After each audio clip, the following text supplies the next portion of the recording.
A grande narrativa para um futuro melhor. Klaus Schwab e Thierry Malleret. Esta é uma análise literária e não reproduz necessariamente as opiniões e pontos de vista dos autores. Também não dispensa a leitura da obra e pode inclusive conter ilações, exemplificações ou comparações com a cultura política do dia ou eventos atuais. É também uma tradução minha do original em inglês, por isso pode conter pequenas incorreções, mas que não comprometem o entendimento da obra no seu todo. Klaus Schwab é presidente e fundador do Fórum Econômico Mundial. Possui doutorado em Economia e Engenharia e é mestre em Administração Pública. É uma liderança o que concerne aos globalistas e está envolvido a tudo que diz respeito à governança global e ao que se chama Grande Reset Mundial. Thierry Malleret é mestrado em Economia e doutorado também em Economia. Já atuou em bancos de investimento e no governo da França. Juntos publicaram em 2020 The Great Reset, onde elabora as tratativas para uma nova ordem global, denominada de Grande Reinicialização. O tema Grande Narrativa é, de acordo com os autores, a transmissão de uma história, pela qual, segundo eles, se pode interpretar, compreender e responder aos fatos observados no mundo. Eles tratam essa obra como uma continuação de A Grande Reinicialização, e eles próprios afirmam que a razão de ser deste livro é que ele visa ser a história central, em torno da qual toda outra se aglutina. Isso nas próprias palavras deles. Ao mesmo tempo, Schwab e Thierry asseveram que a grande narrativa é a expressão ou a prescrição das convicções deles do que é o melhor caminho a seguir. E nisso já vemos algo pertinente, para não dizer estranho. Se trata de convicções pessoais deles, quem os autorizou a prescrevê-las para toda a humanidade? Quem os elegeu para que dê a nós o caminho a seguir? Acaso são os embaixadores de Deus na Terra? Eles têm a procuração divina para ditar o caminho que devemos seguir? E a presunção deles é de tal tamanho que, ainda no início da obra, remetem a 3 perguntas que eles fazem como se estivessem falando por toda a humanidade. E em seguida eles mesmos oferecem as respostas e soluções. Que futuro enfrentamos? Que futuro queremos? Como fazer para chegar lá? E, para falar a verdade, não li em lugar algum que Schwab tinha feito uma enquete mundial para saber o que as pessoas querem, quais problemas enfrentam, e menos ainda se essas pessoas, a população mundial, confiou suas expectativas a Klaus Schwab para lhes dizer qual a rota e caminho para a felicidade. Acho que deviam chamar esse livro de A Grande Presunção, ou A Grande Arrogância, pois é disso que se trata. 2 arrombados dos infernos se metendo a serem os gurus, dizendo aonde fica o paraíso e como fazemos para chegar lá. Acho que a única coisa verdadeira que disseram até agora foi que a crise do Covid-19 colocou em movimento mudanças importantes que se desdobrarão de múltiplas maneiras. E ele cita como exemplo a aceleração da automação e o crescimento poderoso da tecnologia e da vigilância. E o mais indiciocrático disso é eles mencionarem com a cara mais deslavada do mundo que uma das mais contundentes comutações que o Covid trouxe foi a mudança de paradigma econômico. Mas, se bem pensarmos que uma pandemia de vírus precisa necessariamente modificar a direção econômica do mundo inteiro, o que combater um vírus tem a ver com redefinir o modelo econômico vigente no mundo? E eles dão margem ainda mais para se crer, de fato, que aqueles cujo Fórum Econômico Mundial representa realmente o que querem, e de muitos já planejam, é reconfigurar a ordem política, econômica e social, construir uma nova ordem mundial. Repare que, além de propor uma nova configuração da economia, Thierry Schwab também prescreve um refazimento das prioridades sociais, novas formas de intervenção do Estado e o estabelecimento de políticas de bem-estar e de valorização da natureza ou meio ambiente. E tudo, é claro, eles acreditam na conta do combate ao Covid. Segundo eles, a epidemia do vírus SARS-CoV trouxe a necessidade dessas mudanças. E eu pergunto se não será o oposto, se não são as mudanças que eles querem implantar que dependem da ocorrência de uma pandemia de vírus qualquer. E assim dizem os autores que o novo mundo, e eles frisam que não é mais um novo normal apenas, mas um mundo realmente diferente, está surgindo, cujos contornos serão definidos pelas narrativas que evoluem para construir o caminho a seguir. O tal novo mundo óbvio que o Sr. Klaus Schwab deseja para nós, mas que nunca perguntou o que achamos disso, ou se queremos esse mundo que ele está a nos oferecer. Schwab e Mallet vão então concatenar que o evento da pandemia chinesa desde 2019 rompeu o contrato social, que rege as sociedades, e que um novo contrato, sob outras normas e aspectos, deve então ser estabelecido. E é claro, ele será o porta-voz dessas mudanças e transformações, ou daqueles que perpetrarão essa remodelagem do mundo nos aspectos político, econômico, social. E como eles afirmam, a história que eles contarão, suas narrativas, é que definirão os rumos desse projeto de mudar o mundo. Eles repetem insistentemente que a pandemia vinda da China é que provocou a necessidade de mudanças no mundo, mas fica bem evidente que é ele mesmo, Klaus Schwab, e a elite global da qual ele faz parte, que decidiram, à revelia da sociedade, modificar o mundo. Os autores, eles próprios assumem que o conjunto de soluções que eles tomaram por base para o projeto de transformar o sistema mundial vieram de uns tais pensadores e formadores de opiniões globais. Seriam estes os gurus iluminados do mundo, ou um punhado de criaturas arrogantes que se acham mais sábios e divinos do que todo o restante dos habitantes do planeta. E na lista desses iluminados que Schwab e Mallet elegeram como porta-vozes da verdade e do rumo do planeta, estão cientistas, diretores de órgãos de imprensa, pessoas da ONU, líderes de setores estratégicos da China, Rússia e países islâmicos, e até empresas ligadas a questões de segurança alimentar e mudanças climáticas. Todos segundo quer nos fazer crer o senhor diretor do Fórum Econômico, que são indivíduos altruístas e comprometidos com um mundo melhor e mais justo para todos.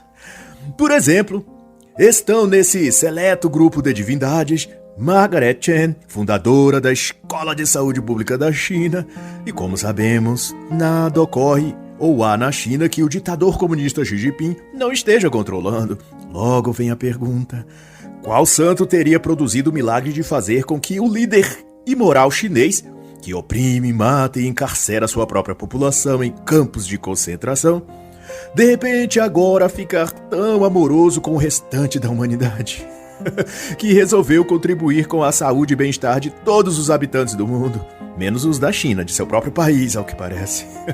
Quem converteu Xi Jinping para ele ser tão solidário e dedicar um centro de pesquisas todo para desenvolver soluções humanitárias para a sociedade mundial. Mas também compõe o time de idealistas abnegados, o diretor-geral da OMS, a alta cúpula do Grupo Times de imprensa, o professor Neil Ferguson, o sábio que forneceu o modelo matemático para a contagem de mortes e previsões funestas da Covid-19, o mesmo que errou nas previsões depois de apavorar o Reino Unido e o mundo com suas predições macabras apocalípticas. Além destes, fazem parte também dos iluminados de Klaus Schwab diversos pesquisadores de Pequim, Harvard e Stanford, como a doutora em bioengenharia Megan Palmer, que, não por menos, contribui também com artigos e orientações para o Fórum Econômico Mundial e para a ONU. Ela lidera pesquisas em biologia sintética e transhumanismo, especialmente na elaboração e desenvolvimento de genes artificiais, células e organismos biomodificados. E está também aliançado com Klaus Schwab, o Instituto Global para o Amanhã, cujo principal parceiro, adivinhe, é nada mais nada menos que a Fundação Bill e Melinda Gates. De todo modo, o Instituto para o Amanhã desenvolve soluções baseadas nos prognósticos que faz nas áreas de política, tecnologia, segurança alimentar e economia. Esse instituto está também ligado à empresa Google, no empenho de produzir carne sustentável concebida por uma impressora 3D. e trabalham junto ao Instituto pesquisadores e cientistas de Harvard, coincidentemente a mesma universidade que fornece a Klaus Schwab as ideias e premissas que ele reuniu e deu crédito para elaborar sua grande narrativa, qual constitui esse livro. Ou seja, são todos conjuntamente com Schwab e Thierry, farinha do mesmo saco. Ou melhor, são todos merda do mesmo vaso. Seja como for, na ânsia de mudar o mundo ao seu próprio gosto, ao criar o Fórum Econômico Mundial, Klaus Schwab criou a Rede de Riscos Globais e dividiu as questões mundiais em 5 macrocategorias: economia, meio ambiente, sociedade, tecnologia e geopolítica. E essa categorização do mundo não tem outro objetivo senão de interferir nos assuntos globais. Todavia, retorna aqui a pergunta: quem autorizou Schwab a querer tutelar os problemas do mundo? Quem nomeou o Fórum Econômico como auditor dos países e governos? Para impeli-los a fazer da economia, tecnologia, meio ambiente ou outra área da sua nação aquilo que seu Schwab acha ou deixa de achar correto. Que petulância é essa? Doravante, essa autoproclamada autoridade soberba que Schwab arroga para si de interferir nas políticas internas dos países é um pressuposto esquematizado já desde anos atrás. Um projeto que foi sendo montado e esquematizado parte a parte, sendo corroborado por muitos agentes ao redor do mundo. Gente tida como intelectual em seus respectivos países ou políticos eleitos, etc. E que, estrategicamente, à medida que ganhavam o respeito e espaço público de seus compatriotas, eles fomentavam teorias e apontamentos que convergiam a nação ou seus governos a abraçar as proposituras que a elite global, que agora se projeta através do Fórum Econômico, pretendiam para o mundo. Aquele esquema de poder que chamam eufemisticamente de governança global. No resumo geral, a governança global é, na realidade, um governo global, uma autoridade mundial decidindo sobre os rumos do mundo, em que os governantes locais ou nacionais são extintos ou reduzidos a vassalos do governo global. A divisão do mundo em 5 categorias significa que para cada categoria haverá um representante desse governo global, cuidando e gerenciando, prestando serviços como um anel de poder em torno do líder global. Mas para isso é preciso que os governos nacionais sejam reduzidos a enfeites políticos, dizendo sim para tudo que as agências globalistas como a ONU, a OMS, a OTAN e o Fórum Econômico digam. Vede, por exemplo, que o autor Moisés Naim é uma das figuras que assessoram Klaus Schwab no desenvolvimento de teses sobre governança global, e é citado frequentemente no livro de Schwab e Malirê. Pois que Naim foi ministro de governo na Venezuela, diretor do Banco Mundial e membro da Fundação Kennedy, uma instituição globalista envolvida na guerra cultural contra o Ocidente cristão. Pois que Moisés Naim se fez notório desde que publicou o livro O Fim do Poder, em que justamente elabora o desfazimento dos governos da autoridade política e dos sistemas locais de poder. No capítulo 5 de seu livro, publicado no Brasil em 2013, ele dispõe sobre os mandatos políticos e a degradação do poder na política nacional. Em suas elucubrações, as bases do poder político estariam se fragilizando, transitando para outros formatos de poder e representação. E ele vai chamar de micropoder o tipo de fenômeno em que outros círculos de poder que não politicamente eleitos, por exemplo, acabam exercendo essencialmente o poder político do país, uma classe não política, como diz ele, que de fora da estrutura partidária consegue mobilizar os partidos políticos e acessar o poder, governando indiretamente o país, estado ou cidade. Nas palavras dele próprio, os políticos que ganham eleições descobrem logo que não conseguirão transformar os votos que obtiveram em poder de tomar decisões, porquanto estão limitados.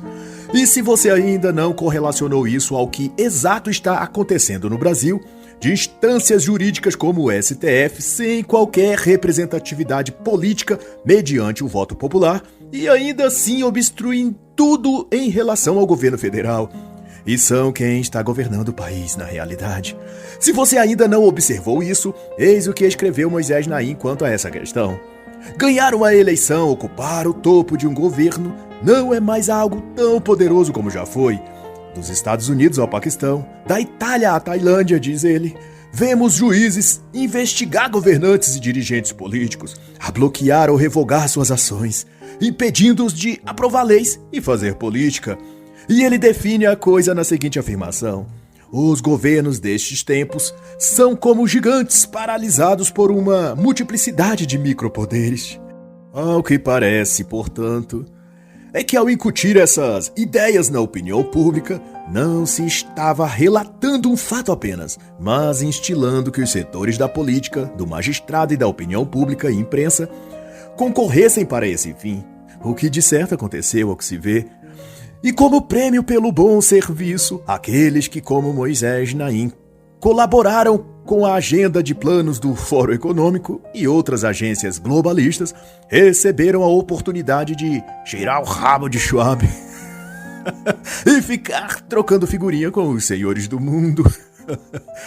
E ao que se mostra, a turma do Fórum Econômico está mesmo disposta a derruir o poder político dos países. Seu Klaus Schwab trata com desprezo e ironia quando chama as democracias liberais de surpreendentemente lentas e problemáticas, ao mesmo tempo que ele diz esperar que as coisas acelerem, isso se tratando das mudanças que ele quer impor ao mundo.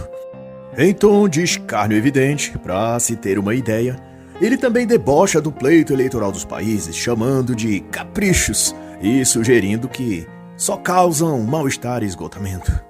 E outra crítica que Schwab faz é ao processo econômico e modelo de economia exercido na maioria dos países, que é o capitalismo. Ora, o mesmo sistema que o enriqueceu e possibilitou que ele estudasse em universidades caras e agora tivesse em seu trono de arrogância, ditando ordens para o mundo. Alguém precisa lembrar esse verme que foi por causa do capitalismo que seus pais enriqueceram vendendo lança-chamas para o governo de Hitler. Hipócrita e prepotente é o que esse Schwab é. Segundo ele, o modelo de crescimento econômico ou de progresso financeiro dos países é inadequado. O modelo econômico ideal, para ele, deve capturar o que mais importa: ações climáticas, sustentabilidade, inclusão social e cooperação global. E repare você que cada um desses termos pode ser perfeitamente concatenado a conceitos progressistas ou marxistas. Inclusão social, no dicionário comunista, significa representação e participação das minorias em todos os setores e ambientes, públicos e privados, e a ortoga de benefícios financeiros à custa do governo. Cooperação global remete ao multiculturalismo, extinção das fronteiras nacionais, ênfase nas políticas migratórias que privilegiam os muçulmanos na Europa e os latinos nos Estados Unidos. E ações climáticas e sustentabilidade estão associados à divinização da natureza e dos animais, que a esquerda chama de políticas verdes, e querem impor normas e leis que engessem a economia dos países e os subjuguem empresas, governos e os próprios indivíduos a uma escravidão simbólica à mãe Gaia, abrindo mão de crescerem e prosperarem financeiramente, pois isso afetaria a natureza e os recursos naturais. No que se aplica o que o próprio Fórum Econômico já anunciou, que no breve futuro as pessoas não terão nada e serão felizes, o que significa a morte do capitalismo. E no que se refere à sustentabilidade, na visão progressista é promover, ou melhor, obrigar, que empresas promovam o uso de materiais alternativos e ambientalmente corretos, como carne artificial, roupas que não precisem lavar com frequência, materiais de construção sintéticos, etc. Enfim, a sustentabilidade declina as nações e os indivíduos a consumir alimentos que não são alimentos, a usar roupas unissex de materiais reaproveitáveis ou experimentais, a ter menos ou nenhum bem pessoal além do estritamente essencial, e tudo sob pena de serem punidos com perda de créditos sociais e o pagamento de impostos globais. Tal como o próprio Schwab já mencionou, cobrar das pessoas no futuro através da tecnologia blockchain, como ele descreve no seu livro A Quarta Revolução Industrial, e coincidentemente a mesma tecnologia vinda à tona através da ascensão do Bitcoin e moedas digitais. Aliás, é impossível não notar que exatamente tudo que Schwab tratou no seu livro A Quarta Revolução Industrial é o que ele agora sugere ou apregoa que virá, ou que precisa vir sobre o mundo, só que dizendo agora que são tudo efeitos da pandemia do vírus chinês. É curioso que, no A Quarta Revolução Industrial, ele diz que o mundo está evoluindo para aquelas mudanças como que naturalmente, tal como foi nas décadas em que o vapor passou a mover os motores, em que houve a alta utilização de energia elétrica, a invenção dos computadores e depois a criação e expansão da internet. Isso faz pensar se a pandemia não foi de fato pretexto ou a onda perfeita para os globalistas surfarem, isto é, para tirarem seus planos da gaveta e estendê-los sobre a humanidade. E já aqui falando nisso, sobre estender planos sobre o mundo, os autores aqui também explicitam em curtas palavras, mas elucidativas, o destino que pretendem dar às criptomoedas. E como tudo que querem é controle e poder, Schwab e Mallory coadunam que a trajetória das moedas digitais é concorrerem entre si, com o acréscimo no mercado das Govcoins, que são as moedas digitais produzidas pelo governo ou Banco Central, fazem que serão regulamentados pelo Estado. E aqui os autores deixam escapar, mas não sem querer, que as criptomoedas poderão ser usadas para acelerar o fim do dólar americano e também avançar objetivos ambientais. Isso talvez acabe com o sonho dos anarcocapitalistas que veem no Bitcoin e outras criptos uma libertação monetária dos encargos governamentais. Eles sonham com um empreendimento em que as mãos do Estado não os alcance. Mas, metaforicamente falando, é difícil manter um cômodo da casa livre da presença do dono se toda a casa é dele, se ele possui todas as chaves. Mas também outro ponto de relevante atenção é que quando trata das questões ambientais, que está no topo da agenda globalista, Schwab não fala mais em proteção ou preservação. Ele faz uso agora da expressão ação climática, indicando que já subiu alguns degraus e o que eram medidas protetivas do clima se tornaram medidas punitivas em defesa do clima. Os autores também utilizam o termo justiça climática e dão validação a uma rede de militantes e ativistas climáticos que daqui por diante farão pressão sobre políticos e grupos empresariais para que adiram às políticas da ONU para o clima, que é muito óbvio, é redigida por algum burocrata milionário globalista, como o próprio Klaus Schwab. E para quem não acredita que o senhor Klaus Schwab e seus comparsas têm uma legião de espíritos dominando suas mentes, repare que ao discorrer sobre a cobrança de um imposto global sobre o clima e que isso acarretará em aumento da inflação e dificuldades às camadas mais pobres, ele diz com todo o cinismo possível a alguém de sua baixeza moral que em toda grande transição de um sistema para outro, há vencedores e perdedores, e a luta contra as alterações climáticas não são exceção, afirma ele com o complexo de Deus exalando de si. E tratando ainda sobre o clima e o meio ambiente, Klaus Schwab e Thierry Mallory revelam seu interesse na Amazônia brasileira. Em nome da preservação ambiental, é dito que as terras nas quais as comunidades indígenas estão assentadas contêm grande parte das florestas remanescentes do mundo e os ecossistemas em funcionamento mais saudáveis que ainda existe. E ao dizer isso, fica claro em nome de quem atuam as ONGs ativistas e parlamentares brasileiros, além de artistas locais e internacionais, todos demonizando o governo Bolsonaro e se dizendo querer salvar os pobres índios da Amazônia, a qual o governo quer destruir. Já houve quem desses ativistas débeis mentais que viu girafas queimando na Amazônia e outros que viram o governo fazer um genocídio indígena. Mas nos bastidores dessas falácias estão as narrativas do senhor Schwab como vistas neste livro, e até o vocabulário mesmo. Acusam o avanço da agricultura, os madeireiros, os mineradores, de destruírem as comunidades indígenas, queimar as florestas e blá blá blá.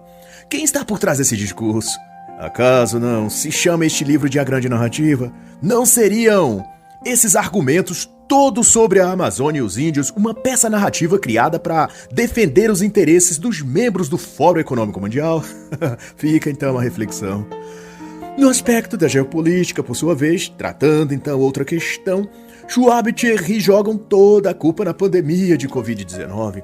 ao acentuar as crises decorrentes como migração em massa, escassez alimentar, distúrbios psicológicos que acarretaram mais desemprego e a gritante alta nos preços de alimentos e bens de consumo. E nesse campo da geopolítica, os autores também acusam que o Covid mexeu no xadrez global e fez com que regimes populistas ganhassem mais força, ameaçando a tal governança global que eles tanto prezam. Agora reflita você. Quem você acha que essa turma do Fórum Econômico considera governo populista e ameaça ao globalismo? Certamente eles estão falando dos movimentos de direita ou iniciativas conservadoras, como foi a eleição de Donald Trump nos Estados Unidos e a de Jair Bolsonaro no Brasil, que pesa a dificuldade de governar devido às intervenções do STF e jogo de interesse do Congresso. Ainda assim, para os globalistas, é um governo que ameaça o avanço de suas pautas e por isso deve ser removido. Pelo jeito, Klaus Schwab tem mesmo baixa tolerância a ser contrariado. Talvez por isso a gente só o vê com aquela cara de sapo zangado, parecendo que foi atropelado umas 3 vezes por um trator de esteira. E depois o médico ainda jogou ácido na sua cara para amenizar a feiura. Mas de qualquer forma, eles afirmam que o mundo está caótico em termos geopolíticos. E a causa é a pandemia de SARS-CoV-2 que acometeu o mundo desde 2019 até 2021, mais severamente.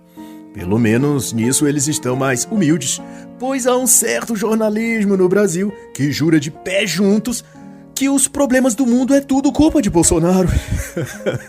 Pelo menos Thierry e Schwab encontraram outras causas, né? E demarcando sua total falta de escrúpulos, os autores asseveram, quase em tom festivo, que à medida que os Estados Unidos recuam de sua posição de potência global, a China evolui para se tornar uma grande e bem-sucedida nação socialista moderna. E você, depois disso ainda tem dúvida de para quem Thierry e Schwab estão torcendo nesse que afirmam ser um xadrez global? E ao falar ainda dos Estados Unidos e China, eles dilucidam que a relação entre os dois países se desenvolve entre 4 tipos de guerra: guerra comercial, guerra tecnológica, guerra geopolítica e de capitais.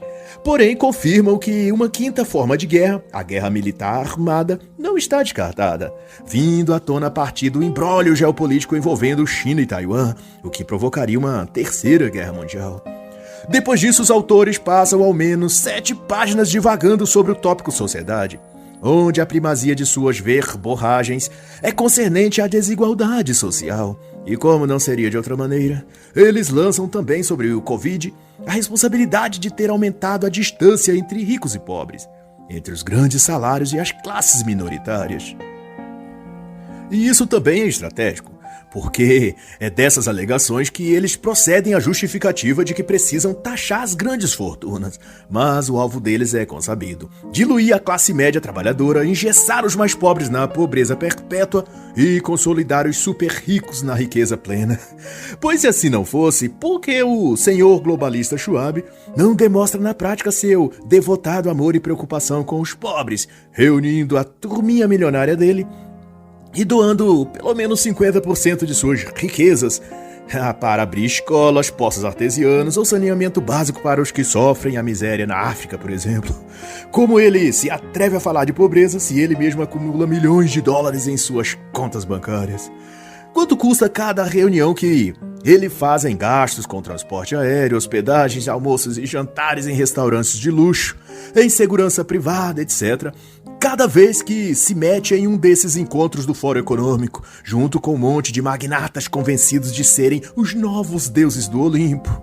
Todo esse gasto, quanto de melhorias poderia se fazer em regiões paupérrimas da Ásia, da própria África ou do Nordeste brasileiro? Isso não traria muito mais resultados em favor de tal diminuição da desigualdade do que ficar futucando o pelo encravado do saco? Bem, por isso, os autores chamaram essa obra de grande narrativa, pois não passa disso, de narrativas falaciosas e muita conversa fiada sem nexo, apenas para justificar a implantação goela abaixo de um admirável mundo novo schwabiano. Aparta-te de mim, Satanás! Ao falar então de outro aspecto da macrocategoria em que Eles repartem o mundo. Dessa vez, sobre a tecnologia, o destaque está para o metaverso, embora não usem necessariamente esse termo. Os autores falam da realidade aumentada e da interação entre o real e o virtual, como o novo normal que a sociedade irá vivenciar daqui para frente. Eles acentuam que a vida deverá funcionar permanentemente em modo online, onde tudo na vida doméstica, profissional, de entretenimento, estará dentro do mundo virtual, de modo a não poder mais distinguir-se do que é ou está no mundo físico e do que está a acontecer na realidade virtual, em que chamam esse expediente de realidade mista. As exatas expressões e definições que Zuckerberg veio a público enfatizar ao renomear sua rede social de Facebook para Meta, dando início à corrida pelo domínio do metaverso e da imersão total do mundo na mágica internet 3.0. A meu ver, isso não deixa de mostrar que os grandes players do Vale do Silício estão associados à elite globalista financeira que atua de dentro do fórum econômico do Sr. Schwab. É um jogo de cartas marcadas, onde um provoca o pênalti e o outro faz a cobrança, e o goleiro, que também participa do combinado, pula para o lado oposto da bola. E após o jogo, todos vão junto para o barzinho da esquina tomar cerveja, comemorar a grana que ganharam e rir de deboche de todos nós, que acreditamos em sua encenação. E essa é a exaltação mais forte dos autores a respeito do tópico tecnologia. E para concluir e dar a nós a certeza de que ele é um estúpido tentando nos enganar, ele cita o psicólogo cognitivo Herbert Simon para dizer que a tecnologia não é boa ou má. Ela reflete aquilo que as pessoas são, expandindo apenas as possibilidades de se fazer o bem ou de se fazer o mal. E isso ele diz para atenuar o receio de muitos quanto às tecnologias que desenvolvem o transhumanismo, a realidade mista ou a digitalização da vida social. Mas Schwab não disse quanto ao que ele e seus boys da tecnologia realmente estão a fazer, criando nanotecnologias ou chips cerebrais ou metaversos, e querendo forçar isso sobre nós, introduzir nanorobôs na corrente sanguínea em nome da saúde pública, implantar nanochips em nosso cérebro para criar tal internet dos pensamentos, migrar os serviços e coisas para uma realidade virtual apoiada em blockchain, tokens, NFTs e criptomoedas. E tudo isso sem nos dar a opção de recusar estas inovações invasivas e querer manter nossa vida como é e está. Então o problema maior não é a tecnologia, mas a pretensão de usá-la para nos domesticar, mudar nossos pensamentos, gostos e ações. E, enfim, a grande narrativa de Schwab se resume a ou sermos controlados por eles, ou não termos o direito de viver no novo mundo que ele está querendo criar. E assim encerra a análise da obra Grande Narrativa, de Klaus Schwab e Thierry Balleret.